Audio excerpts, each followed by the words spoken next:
Hello, I'm Brent Stafford, and this is Aftermath of Murder Survivor Stories, a multi-part video series produced in support of the National Victims of Crime Week.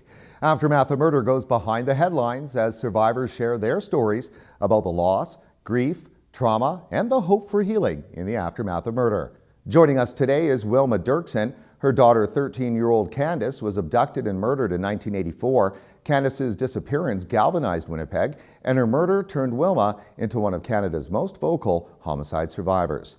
Thanks for joining us today, Wilma. Thank you. So please tell us, what happened to Candace the day she was murdered? Oh, it was a normal day, a Friday afternoon, and Candace called from school and wanted a ride, and we checked in with her, and she was going to walk home, and there was no indication of anything. It was such a normal day, but then she just disappeared without a trace. And we just called everyone we knew, and like you said, the support was there for us. Everyone was looking for her, and she disappeared for 7 weeks. And then her body was found in a shack not that far from our place. Her hands and her feet had been tied, and she had died in the plunging temperatures of a Winnipeg winter. This murder happened a long time ago, in 1984. Take us back to those first days and weeks after you found her. Oh, it was horrible. Our world fell apart. Our mind was cycling. I was crying. Couldn't focus on anything. That big, sharp pain right into the heart, and you had to live with it. It's just as if your heart had cracked open, and yet you were expected to continue to live. It was a nightmare, total blackness. So how did you begin to make sense of it, if you could? The day that Candace's body was found, a man came to our door, and he told us what to expect in the aftermath of murder. And it was grisly. He had lost everything, his ability to, exactly what I described before, his ability to think and his relationships and everything. And so Cliff and I went to bed that night, and we said, we've got to pull ourselves together. So that's when we said that we were going to forgive. So you forgave? Well, we chose to forgive.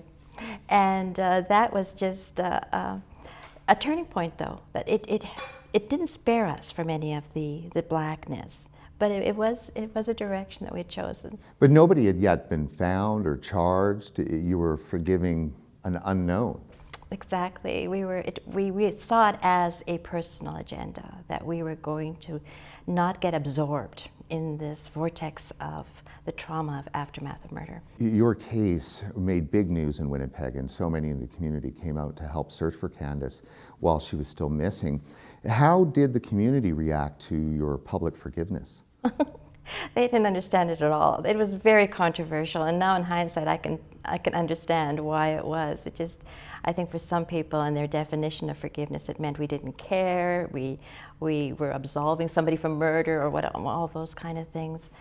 So it was very controversial. There were some people who rallied around us then, who understood us and supported us. For 22 years, you were dealing with the trauma and the pain. How were you handling the grief? I know you wrote a book. Mm-hmm. Did that help? Yes, it did. I think in order to forgive, you first have to know exactly what you're forgiving. And when I started to meet all these people, and we rally around each other, we find each other, all these people who had experienced murder, I could just see the devastation. I could see that hollow look in their eyes where life had taken the joy, and just saw the casualties of the trauma. And so I wanted to know, what was it exactly that killed us or had threatened our life? And so I isolated them. I isolated 15 elements of the aftermath of murder, and they're a horrific kind of list. What are the worst 5? Oh, there's story fragmentation, when all of a sudden your world had words before, and then there's no words. It's kind of like 9/11, where the best journalists in the world didn't know how to describe the destruction of those towers. And that's happened to us personally, to find the words. Then there's the fear, the trauma that comes in like a big grizzly bear and sits there in your life, and you're just terrified. You can't, because of that kind of fear, you can't be normal. You can't do the normal things like sleeping, eating, having that intimate moment with your partner. Can't do any of that because there's a grizzly bear in the room. We're traumatized. There is the time memory warp, where the mind focuses and needs to find what happened and needs to solve this huge puzzle of senselessness. And so it's just cycling, and you can't concentrate on work. You can't concentrate on a person's that are talking to you and having a conversation. You just go into this cycle of craziness. The book, is it a hopeful book? No, that's horrible. I didn't put any hope in there because it does end with paralyzing despair, because that's what I did discover, is that unless we can turn it around by doing some justice work, by doing some forgiveness work, by doing the emotional work, we do end at a place where we don't want to live. There is no hope. Did you ever contemplate suicide? Yes, I did. It was at camp. There was something happened, and I saw these thundering horses, these big Clydesdales coming at me, and they were stampeding. It was full moon. And I thought, wonderful place to die. I could exit without anyone knowing I wanted to. But then at the last minute, I jumped. You chose life. I chose life. So over those 22 years, and from the deepest emotional pit that you were in, you came out of it. Mm-hmm. And then what happened 22 years later, after the death of Candace? Our kids grew up to be wonderful human beings, and we were just carrying on, and things became more, work and play and joy of family, and still enjoying the memory of Candace. But then all of a sudden we heard that they had found the man who had killed our daughter, and they charged him. So what happened? All of a sudden you're in trial. I know, it took forever, because it was a very complicated trial, but we went to the preliminary, we went to the trial, and we really started to understand what happened. So to us, I called it the $1 million therapy, because it was amazing to be in my family and going through all of that, as painful as it was. So what happened? Was he convicted?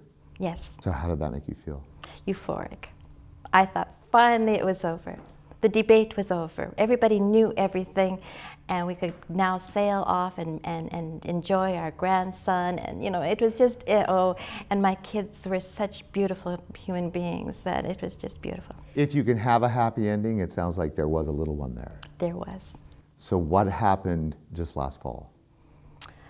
There was an appeal, and the trial was overturned. The conviction was overturned.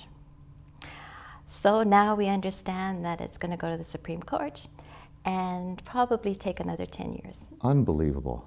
Yeah, unbelievable. Are you angry? Well, there's different targets all along the way to be angry at. I think anger is something that I can just reach out and take whenever I want. It's right there. Of course, there's anger. There's anger when people don't understand, when people continue to question, and there's 1,000 reasons to be angry. And of course, now I can be angry at a whole system. All the money they're going to waste and everything. But it's part of reaching back and saying, no, I'm not going to let this destroy us. Let's reach back to 1984. Tell us about Candace. Candace was a beautiful child. I have 3, and she was the one who was social. Even as a little child, at 4 years old, we would move into a community, and she would take out all the pots and pans from the kitchen, and she would go to the front steps, and she'd bang on them, and I would say, Candace, and then out came the children of the neighborhood. So she was drawing them. She knew how, even at that stage. She was a sanguine that just loved people. Her theme song was Friends Are Friends Forever. I never saw anyone that epitomized that so much. She didn't do very well in school because she just loved people too much. So you are now moving forward, taking action on behalf of Candace's name. Tell our viewers about that. There's the big house, there's the courthouse, but the victims don't have a house.